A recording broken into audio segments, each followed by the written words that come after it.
Attention SAS pensioners! Welcome po muli dito sa ating channel na Charles Infos and Updates.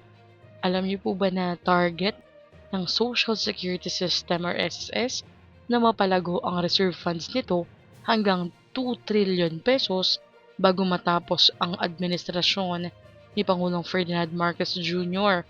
upang mas mapalawak pa ang benefits, mga pensyon at programa para sa mga miyembro.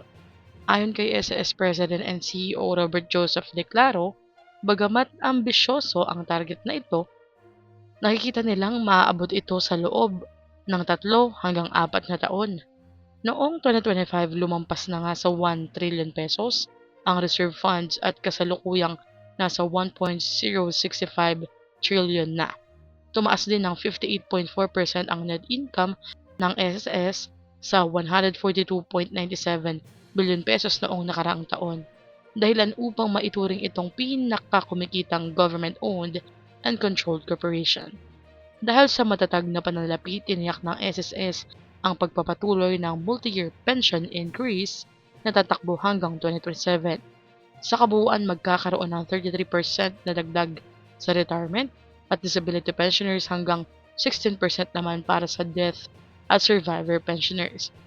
Inihahanda rin ng microloan program na magpapautang ng 1,000 pesos hanggang 20,000 pesos na babayaran sa loob ng 15 hanggang 90 days na may 8% interest kada taon. Target ng SSS na makapag-utang ng 40 billion pesos sa loob ng 2 taon, katuwang ang 5 bangko ayon kay Finance Secretary at Social Security Commission Chair Frederick Go.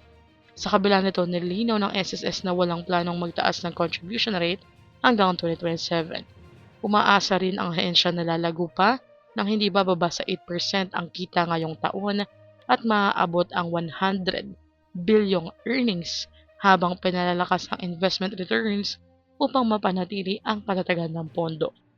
Ano pong inyong masasabi sa mga ginagawang stratehiya ng SSS para sa pagpapalago ng reserve funds? I-comment nyo na po sa baba. Hanggang dito na lamang po muna ito ang Chaz Infos and Updates. I-like, share, and subscribe para kayo updated. God bless po and have a nice day.